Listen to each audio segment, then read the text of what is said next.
ஊர் சமையல் சேனலை சப்ஸ்கிரைப் பண்ணுங்கள், மறக்காமல் பெல் பட்டனை கிளிக் பண்ணுங்கள். வணக்கம் நேயர்களே, வெல்கம் டு ஊர் சமையல். இன்றைக்கி நம்ம பார்க்க போகிறது பன்னீர் ரேப். இந்த பன்னீர் ரேப் பார்த்திங்கன்னா ரொம்பவே ஈஸியாக 5லேருந்து ஒரு 10 நிமிஷத்தில் சுலபமாக செஞ்சிடலாம். குழந்தைங்களுக்கு ரொம்ப பிடிக்கும். இப்போ நான் ஃபஸ்ட்டு பன்னீரை கட் பண்ணி வச்சுட்டு இந்த மாதிரி நல்லா மசிச்சு வச்சுக்கிறேன். இது நீங்கள் கேரட்டு துருவதுலேயும் துருகி வச்சுக்கலாம். நான் இன்றைக்கி மசிச்சு வச்சுருக்கேன். நல்லா இப்போ ரெடி ஆகிடுச்சு. அடுத்ததான் நான் ஒரு வெங்காயம் கட் பண்ணி வச்சுக்கிறேன். இந்த மாதிரி நீட்டை வாக்கிலேயே கட் பண்ணிக்கலாம். நம்ம ரொம்ப நைஸாக வெட்ட தேவை கிடையாது.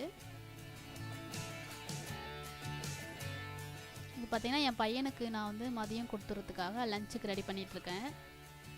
பசங்களுக்கும் இந்த பன்னீர்லாம் வச்சு செஞ்சால் ரொம்ப பிடிக்கும் வித்தியாசமாக. அடுத்ததான் நான் 2 தக்காளியும் நீட்டை வாக்கில் கட் பண்ணி வச்சுக்கிறேன். இது குழந்தைங்களாம் மிச்சம் வைக்காமல் சாப்பிட்டு வந்துடுவாங்க. கண்டிப்பாக நீங்களும் ட்ரை பண்ணி பாருங்கள்.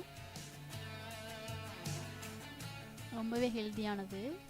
இப்போ தக்காளி கட் பண்ணியாச்சு. கூடவே நான் ஒரு பச்சை மிளகாவும் குட்டி குட்டியாக கட் பண்ணி வச்சுக்கிறேன்.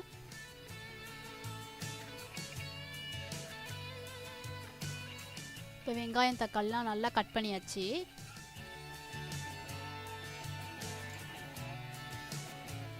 நான் ஒரு பேன் வச்சுருக்கேன். நமக்கு தேவையான அளவு எண்ணெய் ஊற்றிக்கலாம். நம்ம கட் பண்ணி வச்சுருந்த வெங்காயத்தையும் இது கூட சேர்த்துக்கலாம். இந்த வெங்காயத்தை நம்ம ரொம்ப வதக்க தேவையில்லை. ஜஸ்ட் ஒரு கண்ணாடி பதம் வர வரைக்கும் நாம் வதக்கிக்கலாம்.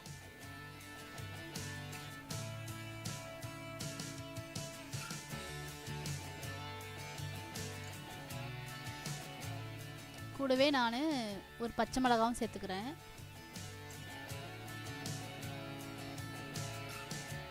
இதையும் நாம் கொஞ்சம் வதக்கிக்கலாம்.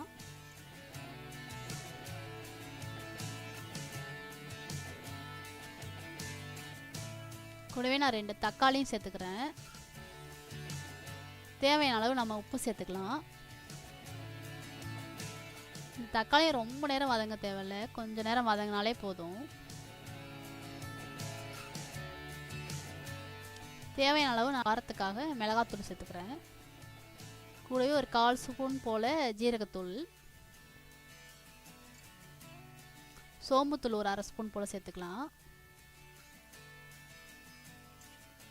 கொஞ்சமாக மஞ்சத்தூள் சேர்த்துக்கலாம். இந்த ஜீரகத்தூள் சோம்புத்தூள்லாம் செரிமானத்துக்கு கொஞ்சம் ஈஸியாக இருக்கும். அதுக்காக நான் இஞ்சி பூண்டு அது மாதிரிலாம் எதுவும் சேர்க்கலை. அது நான்வெஜ் வாசம் வந்துடும் அப்படின்ட்டு கொஞ்சம் வேறு மாதிரி செய்யலாமே அப்படின்னு வித்தியாசமாக பண்ணுறேன். இதுவும் நல்லா டேஸ்ட்டாக இருக்கும். அடுத்ததான் நான் கொத்தமல்லி கட் பண்ணி வச்சுக்கிறேன். இப்போ அதோட பச்சை வாசலாம் போனோன்னே நாம் நல்லா மசிச்சு வச்சுருந்த பன்னீரையும் இது கூட சேர்த்துக்கலாம்.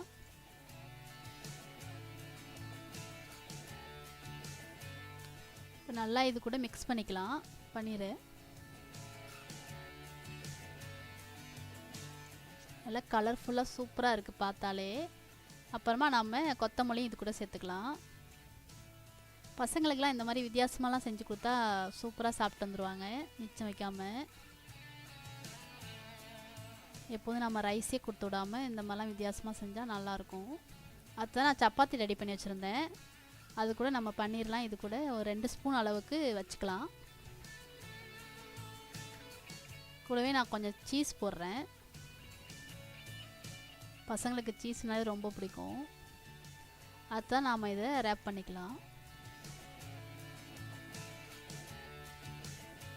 அவ்வளோதான். அடுத்து இன்னொன்றும் நம்ம ரெடி பண்ணிடலாம்.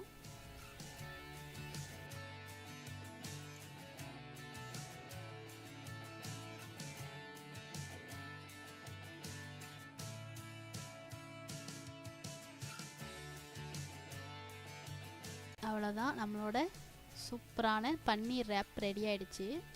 கண்டிப்பாக நீங்களும் உங்கள் வீட்டில் ட்ரை பண்ணி பாருங்கள். ட்ரை பண்ணி பார்த்துட்டு உங்களோட கமெண்ட்ஸை எங்களுக்கு தெரியப்படுத்துங்க. நாங்கள் இப்போ ரசித்து ருச்சி சாப்பிட போகிறோம். நன்றி, வணக்கம். டடாய். ஊர் சமையல் சேனலை சப்ஸ்கிரைப் பண்ணுங்கள், மறக்காமல் பெல் பட்டனை கிளிக் பண்ணுங்கள்.